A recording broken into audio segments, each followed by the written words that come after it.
했으면 좋겠습니다. 우리는 복음의 빚진 자입니다. 혹시 여러분 합정동에 있는 양화진에 가보신 적 있으십니까? 저는 저희 선교단체에서 한번 가보게 됐습니다. 가게 된 이유 중에 하나는 장마가 심해가지고 거기에 있는 이 흙이 파여가지고 사람들이 안 돌보니까 흙이 파여가지고 그곳에 잔디를 전라북도에서 잔디 장사를 하고 있는 장모님께서 후원해가지고 거기에 잔디를 심어주러 갔던 적이 있습니다. 그것은 우리나라에 와서 복음을 전하다가 우리나라 땅에 묻힌 사람들입니다. 우리나라에서 죽었던 사람들을 자기 고국으로 가지 않고 나는 이 나라에서 살다가 이 나라에서 죽었으니까 나는 이곳에 묻혀가고, 그래서 그 사람들이 유해가 본국으로 가지 아니하고 한국 땅에 묻혀 있는 사람들의 유해, 묻혀져 있는 곳이 양화전, 합정동 양화전에 묻혀 있는 사람들입니다. 거기에 매력을 보다가 루빈 켄트라는 사람이 여성을 제가 보았는데, 이 사람은 처녀로 25살에 한국에 선교하러 왔습니다.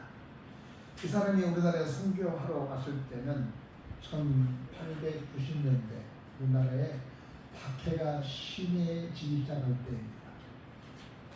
기독교 박해가 심해지기 시작했을 때의 곳에 왔습니다.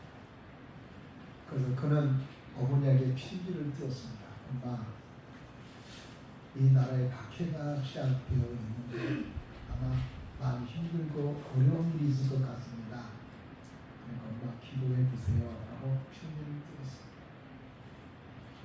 이 편지를 받고 그 부모가 이 캔버진에게 한 통의 편지를 띄웠습니다. 딸아, 너무너무 힘들고 어려우니 다음 기회에 가기라고 지금 본국으로 돌아오라. 위기를 피하고 위기를 지나게 되면 또다시 복음을 전할 때 다시 오면 되지 않겠느냐 하고 25살에 아직도 결혼하지 못했던 처녀 딸에게 이 편지를 띄웠습니다. 이 편지를 받던 캔드라 선교사는 다시 이렇게 편지를 썼습니다. 아버지 어머니, 지금 이 땅에 핍박이 있습니다만 그로 인해 어지러워서 가야만 하겠지만 나는 가지 않겠습니다. 너는 갈 수가 없습니다. 이 목숨이 천국에 있다고 할지라도 한국에 다치기로 굳게 결심했습니다. 그러므로 저는 갈 수가 없습니다. 라고 편지를 썼습니다. 지금이야 여기서 미국까지 가려면 16시간, 18시간 비행기 타면 가지요. 왔다 갔다 하지 못하게 만드세요.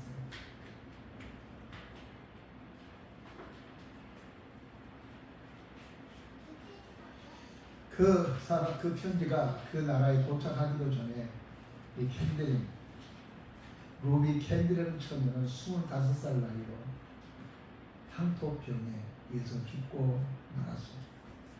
그래서 그의 연애는 소원대로 25살은 아주 짧은 나이에 그 인생을 한국에 복음을 전하다가 마치고 영혼은 하나님 앞으로 갔고 그 이후에는 한국 땅에 묻히게 되어서 지금도 합정동 양화진에 가면 예배가 남아 있습니다. 어제는 친구며 후배인 목사가 청송에서 평생 동안 목회하다가 정년 퇴직을 했습니다. 그래서 그를 찾아가서 위로하기 찾아갔는데 이제는 위로하기를 이미 늦었습니다. 사람은 못 알아요. 이때쯤 되면 하나님 살려주세요 이렇게 기도할 텐데 저는 그렇게 기도하고 싶지 않았습니다.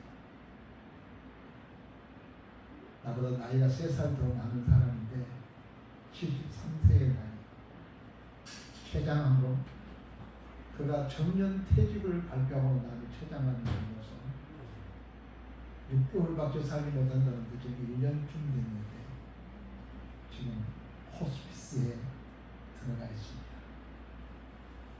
그런 깊은 산속에서 목회를 했습니다.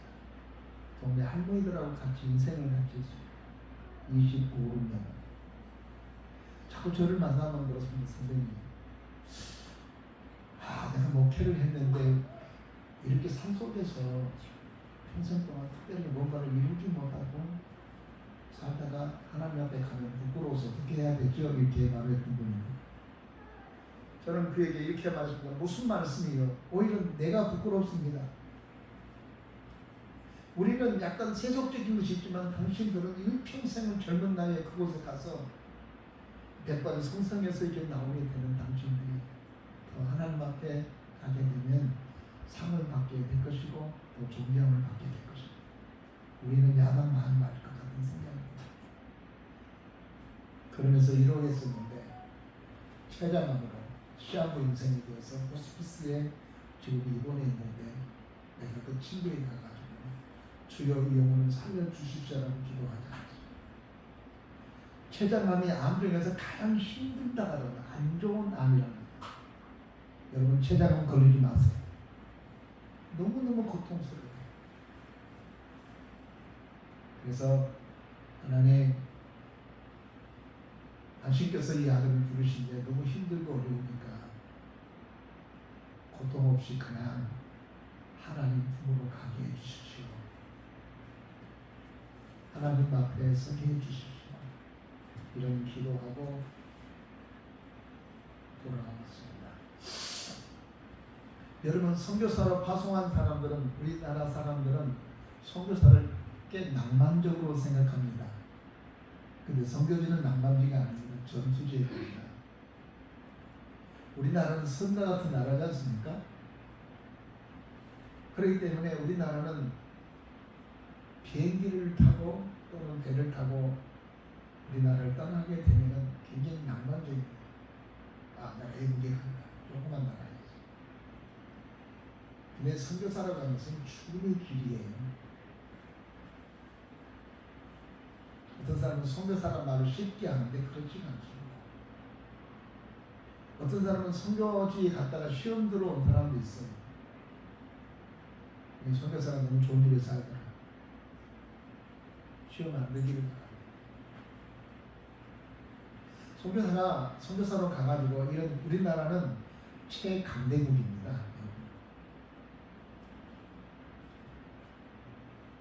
우리나라는 과학이 발달한 나라로 사람들은 알고 있어요.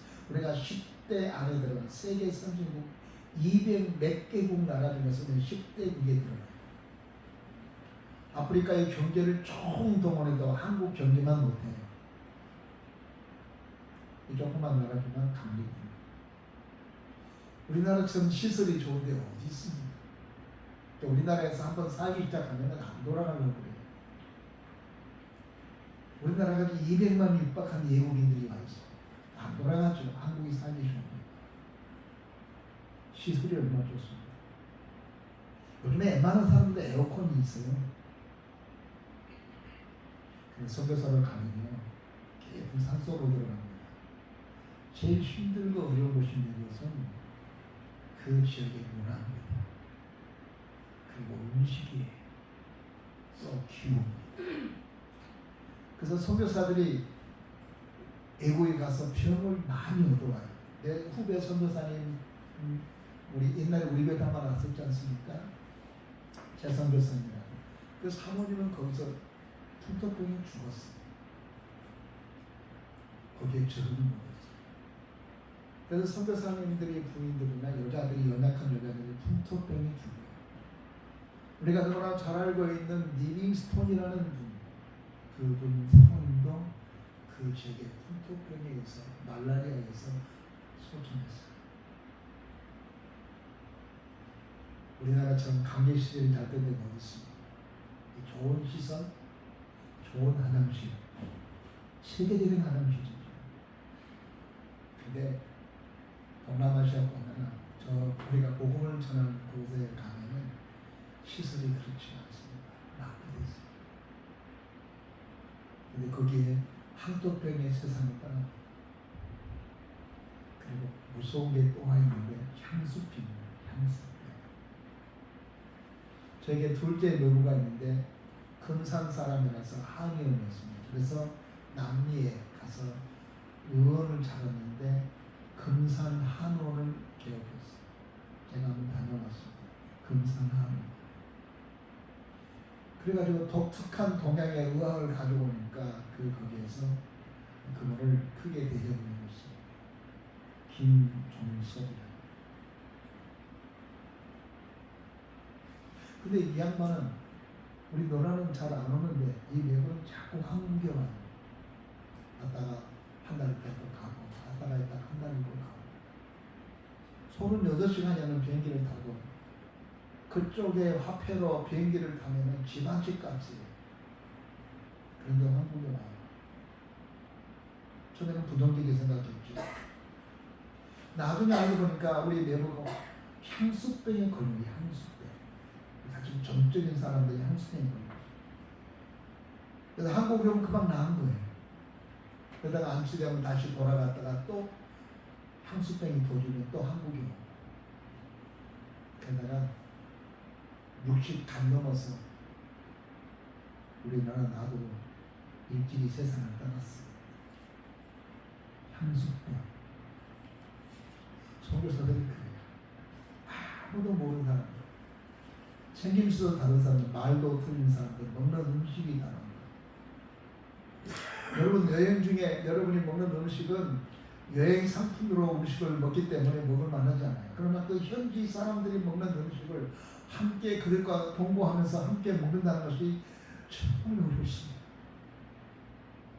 저는 지금 4년째 거기를 가는데 그 교수 식당이라는 것이 있는데 식사에서 교수님이라고 특별한 식사를 대접하고 이제 못 먹겠어요. 닭고기라고 하는 것을 치킨이라는 것을 요리를 해가지고 이렇게 내놓았는데 기대했죠. 입맛이 없었는데 그게 뺐다 밖에 없습니다.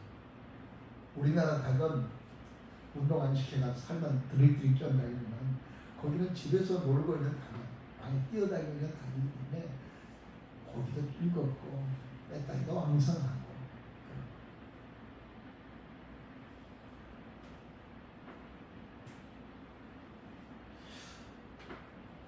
우리 선교사들이 거기에 가게 된 이유는 왜 갔냐면은 복음을 전하러 갔습니다.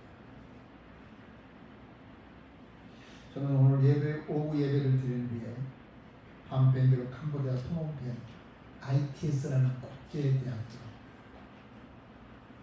거기서 신학생을 배출했는데 목회를 몰라요. 그래서 깊은 산중에서 목회를 하고 있는 이 목회자들, 우리처럼 우리 수준은 아니에요. 그 수준의 그런 사람들이 산속에서 정글에서 나는 목회를 해요. 근데 어떻게 목회할 줄을 모르고 설교를 어떻게 할 줄을 모르고 잘 몰라요. 신학교만 나왔어요.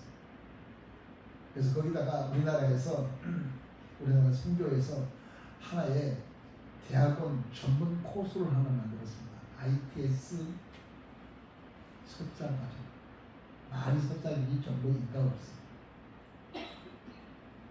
200명 초청됐습니다. 저 산속에 사는 사람들. 가보면 우리가 상상할 수 없는 사람들이 생김새도 옷차림도 그리고 도덕과 윤리적인 것들도 우리가 이해할 수 없는 사람들. 근데 그 사람들이 200명이 신청을 해서 딱 200명, 더 많으면 안 되니까 200명이 신청해서 우리가 그 사람들에게 교통비를 주고 생활이 안 되니까 그냥 밥도 제공해주고 숙식을 제공해주고 그리고 그들에게 가는 길에 그냥 가지 말고 하나의 선물을 가지고 가라. 그래서 선물도 준비해 두어서 가게 합니다.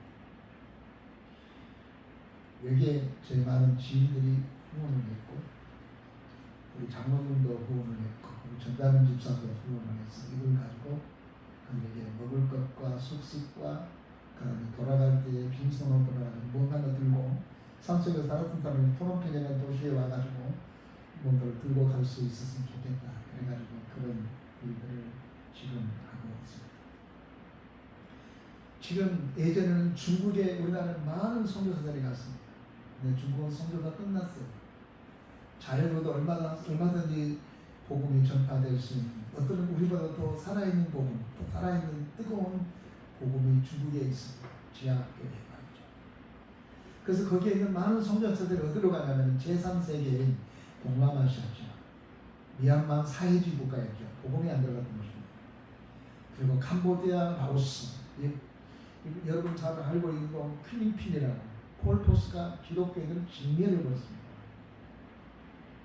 그랬던 곳에 중국이 이 지진평이 우리나라 선교사를 이렇게 몰아내니까 이 사람들이 어디로 가야 될까 생각할 때 미얀마로 들어갔고 캄보디아로 들어갔고 라오스에 들어갔어요. 그리고 거기에 놀랍게도 중국 못지않게 붕의 불길이 나요. 교회가 세우는 사람들이 막 부른 때처럼 놀랍니다. 근데 인력이 없어요. 복음이 없어요. 그래서 우리가 우리 선교단체에서 이 일을 진행하고 있기 때문에 내가 네 번째 이번에 가게 되죠. 이 다음에 다음 주 다른 팀들이 또 들어가서 또 하고, 또 지금이 우기기 때문에 증가하고, 또 봄철쯤 때는 또 다른 팀들이 들어가고 하고, 그래서 그것은 복음의 사역을 하고 있습니다. 여러분, 이 복음을 전하는 것은 비생산적인 것 같습니다. 늘 돈을 드려야 돼요. 그 사람들이 우리들에게 돈을 주지도 않고 우리들에게 도움도 안 돼요.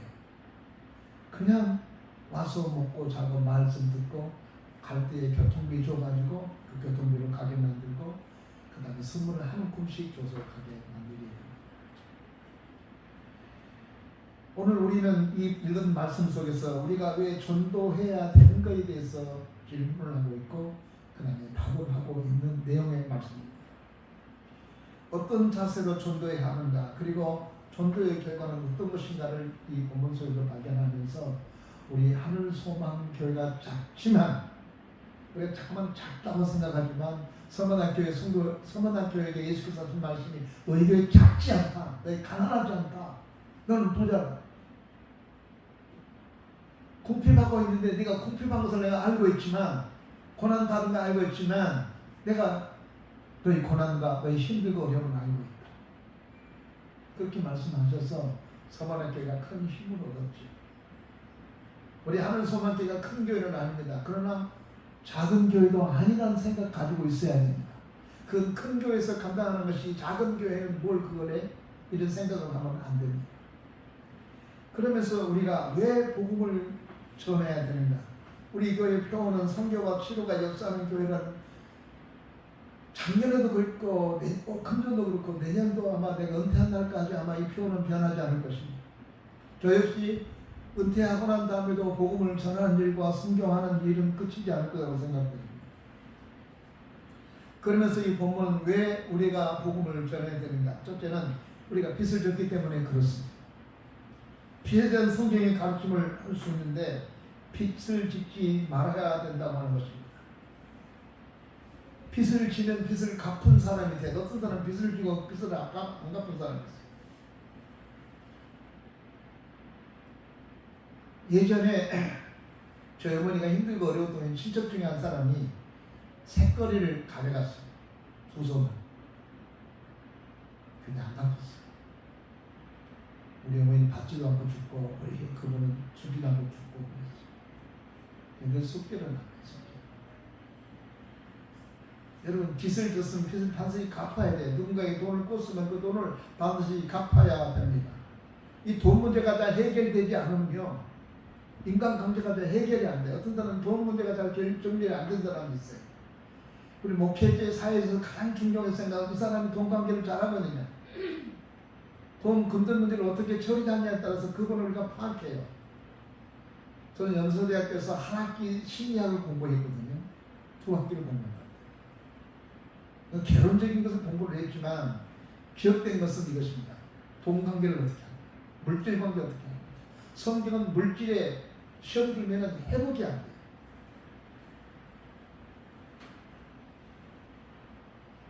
이것은 돈에 대한 빛이 있기도 말을 하기도 하지만 인간관계에서 은혜를 입은 것을 이 빛입니다. 사람의 빛이죠. 그래서 우리가 사람이 빚을 졌으면 반드시 갚은 사람이 돼야 돼. 세 번째는 주님과 관계에서 비롯된 복음의 빚입니다. 우리는 복음의 빚진 사람이에요. 바울은 자신도 복음의 빚을 진 사람이라는 것이죠. 자기가 자기에게 복음을 전해주는 사람들 때문에 자기가 예수를 믿었어요. 그래서 지금 빚진 자처럼 이 빚을 갚기 위해서 온 세상을 다니면서 주님의 복음을 전하는 사람입니다. 저도 복음의 빚을 진 사람입니다. 저는 복음을 받아들일 때 그때 그날을 조금도 잊을 수가 없습니다. 초등학교 3학년 때쯤에 제가 이사를 했습니다. 이 마을에서 저 마을로. 근데 어느 날 봄날이었었는데 우리 동네에 있는 행순이 누나하고 김건희 누나하고 그리고 길순이라는데 바로 밑에 1년 후배인 사람하고 어디를 갔다 온 겁니다. 어디 갔다 오세요? 독촌 갔다 온다? 독촌은 왜요? 그 독촌이 읍내였는데 그게 독촌교회가 있었어요. 독촌교회가. 나도 가면 안 되나요? 가자. 그래서 그때 그 누나들을 따라서 교회를 다니면서 지금 목사가 돼서 내년에 은퇴를 준비하고 있는 목사입니다. 저는 복음에 빚진 사람이에요. 다른 것은 다 기억하지 않아도 그 어린 나이 때 내가 복음을 받아들였던 그 순간을 내가 잊을 수가 없습니다. 여러분이 잊을 수 없는 게 뭐라고 생각합니까? 내가 여러분 복음을 받아들이고 내가 예수 앞에 나왔던 것들을 지금 기억하고 있습니까? 어떤 사람은 나를 누가 세례를 준지도 잘 모르는 사람도 많습니다. 나는 미국 사람한테 세례를 받았습니다. E.D. 버나드 목사님. 선교사로 한국에 왔는데 같이 사역을 하면서 전 E.D. 버나드 목사님에서 세례를 받았어요. 밥도 잘 먹고 같이 일을 했습니다. 그때를 전주에 있는 덕진 불량에서 제가 받았어요. 감개의 무량입니다. 오늘 여러분이 복음을 받았던 것을 기억하고 계십니까? 복음 그거 어쩌다가 받아들인 것이. 여러분 복음을 받아들였다는 게 그게 어쩌다 그냥 운이 좋아서 이 정도의 문제입니까? 여러분이 복음을 받아들여서 예수를 믿어서 여러분이 구원받은 건 아닙니다. 여러분이 하나님 나라에 갈 수 있고 나이가 많이 먹고 백발이 성성했어도 우리가 결코 희망을 놓치지 않고 우리에게 기쁨이 있고 우리에게 내일에 대한 꿈을 저버리지 않을 수 있는 이유 중에 하나는 우리에게 복음이 들어왔기 때문에 그 복음이 우리에게 생명을 공급해 줬기 때문에 우리가 생명으로서 다시 소생한 사람 되기 때문에 이 복음으로 말미암아 우리가 사망에서 생명으로 옮겨진 거 아닙니까? 우리가 심판의 자리에서 영광스러운 자리로 옮겨지지 않았습니까? 우리가 이런 사람이에요. 어떻게 해요? 우리가 복음을 받아들였던 사람이기 때문에. 그런데 이 복음을 내 스스로 만든 거 아닙니다. 누군가가 나에게 복음을 전해 주어서 나는 예수를 믿었습니다. 그래서 나는 구원받은 사람 됐습니다. 아니 더 나아가서 우리는 하나님의 자녀가 됐습니다. 우리는 심판을 받아야 될 텐데 심판의 자리에서 내가 예수 그리스도를 믿는 순간에 우리의 신분이 바뀌어졌다는 거예요. 영접하는 자, 꼭 그 이름을 믿는 자들에게 하나님의 자녀가 되는 권세를 주셨다는 거예요. 우리가 아직 죄인 됐을 때 예수 그리스도께서 십자가에 못 박혀 죽음으로 말미암아 우리가 이제는 그 믿음으로 말미암아 구원을 이게 복음의 역사예요. 이것을 우리는 복음의 빚진 자로 성경은 말하고 있습니다. 오늘 여러분이 예수를 믿어서 구원받은 사실을 믿으십니까? 아멘. 그렇다면 여러분이 예수를 믿어서 구원받았던 사실을 알게 되면 여러분 복음의 빚진 사람이에요. 이 빚은 갚아야 돼요. 내가 예수를 믿어서 구원받았다면 이 구원의 기쁨과 이 구원의 감격을 누군가에게 말을 해줘야 돼요. 복음의 빚을 갚아야 됩니다.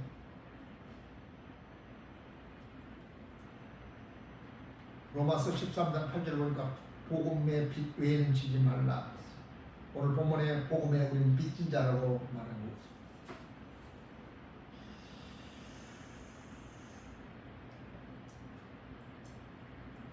몇 년 전에 유명한 젊은 작가 안현정이라는 사람이 세상을 떠났습니다. 이 사람의 병명은 충추암이었습니다. 이 병은 심장 바로 밑에 있는 것인데 잘 발견되지 않는 것이다. 근데 이 병을 고치려면 뽕나무 잎사귀를 즙을 따서 뽕나무 잎사귀를 따서 즙을 내서 그걸 먹으면 치료가 된다는 겁니다. 이것을 어떤 사람이 알았어요. 근데 말해주지 않았어요. 죽고 난 다음에 하던 이야기가 아이고 그 뽕나무 지대에 있는 뽕나무들을 따서 요즘에 뽕나무가 흔해요. 길거리에 얼마나 뽕나무가 아주 자생을 많이 그 뽕나무 잎을 따가지고 즙을 내서 그것을 마시면 이 충추염이 해결되는데 그걸 말해주자. 그래서 사람은 죽었다는 거예요. 사랑하는 내 친구가, 사랑하는 당신의 남편, 그 아내가, 내 이웃과 내 아들들이 복음을 받아들이지 않았어. 복음이 내 속에 스며들지 않았어. 그리고 복음을 믿지 않음으로 말미암아 하나님 앞에 의롭다는 칭함을 받지 못한 것 때문에 그 죄값으로 심판을 받게 된다는 진리가 오늘 본문 속에 들어있습니다. 우리가 왜 복음을 전해야 됩니까? 우리가 빚을 때문에 그렇긴 하지만 우리가 사람들에게 이 복음을 전하게 되면 이 복음이 사람을 살리게 된다는 것입니다. 10장 9절에 보면 로마서 여러분이 만일 여러분의 입으로 예수를 주님이라고 고백하고 또 마음에 하나님께로부터 그리스도가 중자 가운데서 달리 살린다는 사실을 믿는다면 여러분은 구원받은 사람입니다. 그리고 10절에서는 사람이 마음으로 믿어 의에 이르고 입으로 시인하여 구원을 얻는다. 우리가 어떻게 구원을 받는가? 그것은 예수 그리스도를 내 마음속에 영접하는 것. 이것은 바로 믿음이니까. 그 믿음이 우리를 의롭게 만들고 그 믿음이 우리를 살린다는 거예요. 아멘. 아멘. 아멘. 우리가 그 예수를 믿는 그 믿음이 우리를 살리는 거예요. 이 사실을 이사야 때도 있었어요. 예수가 오시기 600년 전에 하나님께서 이사야에게 말씀을 들었어요. 주의 말씀을 들으면 그 복음을 들으면 살리는 복음이죠. 그때에 하나님 들어야 믿는데 듣지 않고 누가 믿겠습니까? 그리고 믿지 않고 어떻게 구원을 얻겠습니까? 그래서 누군가가 이 복음을 전해야만이 되겠는데 복음을 전한 자가 있어야 그 말을 듣고 구원을 받을 텐데 하면서 이사야가 하는 말이 나를 보내주소서. 내가 이 복음을 전해서 그 사람들이 듣고 그 다음에 믿어 구원을 얻게 하려 합니다. 라고 합니다. 이것을 로마서 10장 10절에 이렇게 말합니다. 믿음은 들음에서 나며 들음은 예수 그리스도로 말미암아. 하나님의 말씀을 들어야 돼요. 그래야 생명의 역사가 생기고 구원의 역사가 그렇게 생기고 아니 하나님 말씀을 들어야 믿음이 생깁니다. 그 믿음은 우리가 하나님 앞에서 의롭다는 인정을 받게 된다는 것입니다. 내가 늘 자꾸 말한다면 창세기에서 아브라함이 하나님을 믿으니 그를 의롭게 여겼다는 거예요. 아브라함이 선한 일을 하고 착한 일을 했기 때문에 그를 의롭게 여겼다고 말하지 않고 구약에 창세기 출발할 때 이렇게 말하고 있습니다. 아브라함이 하나님을 믿으니 그를 의롭게 여겼다는 거예요. 여러분 무엇이 여러분을 의롭게 만들었다고 생각합니까? 여러분이 착한 행실이 여러분을 의롭게 만들었다가요? 요즘에 어떤 모임 가운데서 산티아고 순례길이 있어. 거기에 가서 600만 원을 들여서 간다는 거예요. 근데 내가 갔다 온 내 친구 권사님이 한 분이 계신데 그분이 거기 갔다 와서 단전력으로 알아가지고 지금 꼼짝도 못하고 뒷방이 짓고 있어. 아니 권사님인데 거기를 왜 갔어? 회개할 마음으로 갔대. 여보세요. 육체를 막 고통을 준다고 그래서 그것이 우리의 죄를 해결하고 된 거야? 해결된 거야? 우리의 죄는 믿음으로 주 앞에 나가서 우리가 우리의 죄를 자복하는 그런 뿌시고 우로사 우리를 모든 불에서 깨끗게 할까라고 하신 주님의 말씀을 들어야죠. 사람이 만드는 센티하고 거기에 순례길을 갔다 오게 되면 우리의 죄가 깨끗해지냐? 우리의 고행과 우리의 수고가 우리의 노력이 우리를 깨끗하게 되는 건가? 잘 깼다. 물론 기도했지만 사람들은 무슨 고행을 해야만이 힘쓰고 애써야만이 우리가 거룩해 질 거라는 생각 속에 살아갑니다. 왜 복음입니까? 왜 복음을 은혜라고 말합니까? 그것은 우리가 수고하지 않고 애쓰고 하지 않아도 은혜란 말은 선물이요, 선물. 그냥 하나님이 거저 주신 거예요. 믿은 사람들에게 거저 주신 것입니다. 히브리서 11장에는 믿음이 없이는 하나님을 기쁘게 할 수 없나니 그 앞에 나간 자는 그가 살아계신 것과 그에게 나간 사람에게 선물 주심을 믿어야 합니다. 믿으면 그 은혜. 믿음으로 나간 사람에게 하나님이 구원을 선물로 주신 거예요. 루터가 종교에 어렸습니다. 그것은 갈라디아서와 오늘 로마서의 말입니다. 오늘 본문의 말씀의 하반부에 보면 오직 의인은 믿음으로 말미암아 살리라 한것 같으니라. 믿습니까? 우리가 의로워지고 우리가 거룩해지고 우리가 영생 복락을 누릴 수 있는 것은 믿음이에요.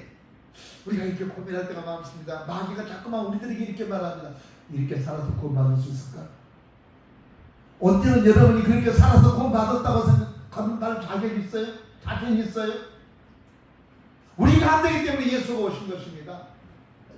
그래서 예수께서 우리 가운데 오셔서 이렇게 말합니다. 수고하고 무거운 짐진 자들아 다 내게로 오라. 내가 너희를 쉬게 하겠다는 거예요. 주님이 대신 져줄 테니까 내게 맡기라는 것이냐. 나만 믿어.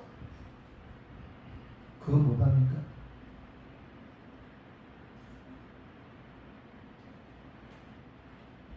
말씀을 맺겠습니다. 우리는 복음의 빚진 자입니다. 이 복음이 우리를 새롭게 내가 이 이야기를 할까 말까 그러다가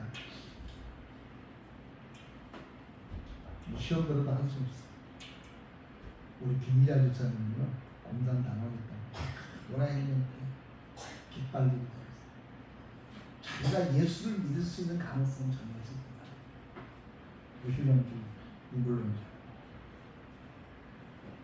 저렇게 예수를 믿고 지금 다리 앞에서 얘기는 새벽 예배 천하기도 열심히 나온 그리스도인이 됐습니다. 중국에 있는 사람들은 저분이 김희자가 저렇게 될 거라는 생각을 추워도 못 생각합니다.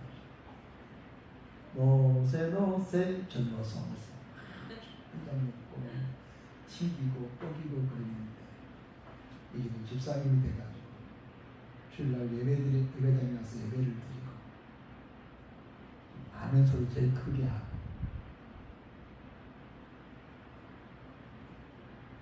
교회 한 허리가 돼서 있다고 하는 거예요.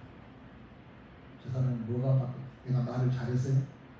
저 공산당이었던 문화혁명에 앞장섰던 사람인데 저도 예수를 믿으니 그리스도의 사람이 됐습니다. 그게 복음이에요.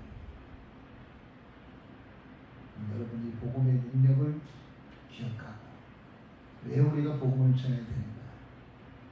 내가 복음을 듣고 예수를 믿어 영생을 얻었다는 사실을 믿으면 여러분은 복음의 빚진 사람입니다.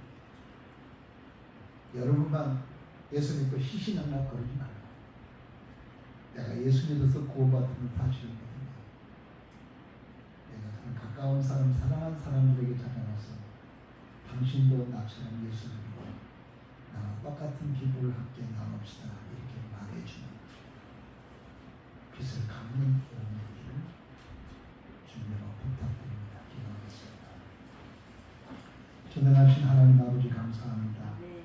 오늘 저희들이 앞에 나와서 복음의 빚진 자로 살아가고 그 빚을 갚는 사람으로 살아갈 것을 말씀하고 있습니다. 좋은 아버지는 다 이번 주에 오늘 하나님 아버지 복음의 빚을 갚기 위해서 떠나지만 하나님 우리 모든 교우도 빛을 갚는 사람, 복음의 빚진 자처럼 그리스도의 복음을 전하는 우리 모두가 되게 하옵소서. 예수님의 이름으로 기도하옵나이다. 아멘. 찬송가 502장 찬송하겠습니다.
살아계신 우리 아버지 하나님, 우리에게 생명을 주시기 위해서 이 땅에 오신 예수 그리스도요, 오늘 주님의 은혜를 생각하며 빚진 자란 것을 기억하고 오늘 이 시간에 돌아가려 하는데, 하나님 돌아가면서 하나님께 드릴 예물 가지고 왔습니다. 주님 예물에 축복해 주옵소서. 주님이 축사하면 오병이어의 기적이 나타났습니다. 주님께서 말씀하시는 맹물이 되어서 포도주가 되는 역사가 일어난 줄로 믿습니다. 아멘. 오늘 이 예물에 주님이 축복해 주옵소서. 부족한 종이 예물에 손을 넣고 기도하오니 드려진 손길들에게 하나님께서 30배, 60배, 100배의 결실을 맺게 하여 주옵소서. 내가 열 중에 하나를 내 집에 채우라. 그러면 너희 친구가 가득히 찰 거라고 약속하시던 주의 말씀을 우리가 귀담아 들으며 예물을 드렸습니다. 예수님의 이름으로 축복하며 기도하옵나이다. 아멘. 그 앞에 간구 말씀 드리겠습니다. 우리 한길자님 바로 옆에 누굽니까? 민지? 난 아가씨인 줄 알았어. 그렇구나. 잘 안 보였습니다. 일어나서 축하합니다. 반갑습니다. 그 딸님들 옆에는 어쩌면 엄마 닮았을까? 아이고, 네. 우리 한길자님 입이 막 찢어질 것 같아요. 입이 터진 이유가 바로 거기 있으니까. 감사합니다. 한번 기도하겠습니다. 하나님, 우리 교회에서 주일학교 때부터 학생의 그 그러고 있다가 결혼해서 아이 데리고 왔습니다. 당신의 귀한 딸에게 축복해 주시고 은혜 주시옵시고 목회자 집안의 며느리인데 하나님 그 사명 잘 감당할 수 있도록 도와주옵소서. 축복하옵고 예수 이름으로 기도합니다. 아멘. 오늘 예배ውን 전체 가족회로 모이겠습니다. 다음 주는 정기제일교회 모이고요. 8월은 명성 수련회 다닙니다. 저는 캄보디아의 ITS 어떤 받았습니다. 국제대학원의 세미나 잘 기타입니다. 다음 주는 수원내에 목사님 국부 시차례가 있습니다.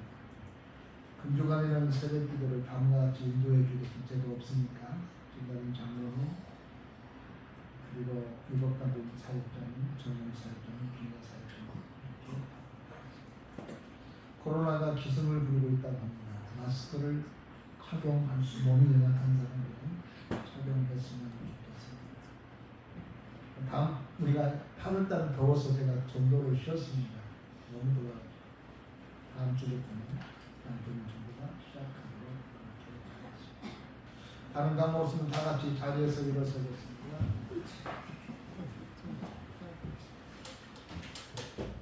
54명입니다.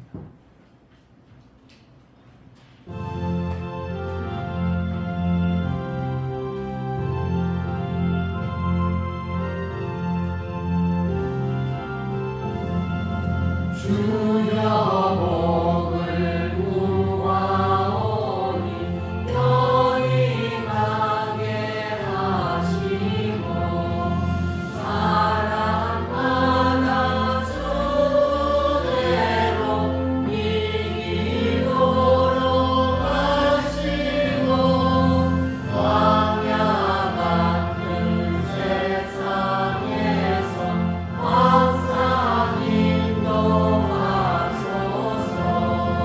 주의 복된 말씀 듣고 무한 감사합니다. 구원받은 주의 손도 열매 맺게 하시며 하나님이 우리 함께 항상 계시옵소서.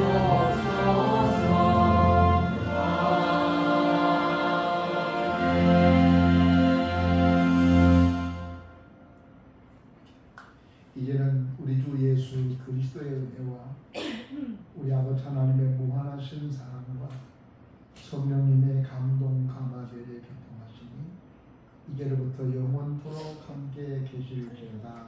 아멘.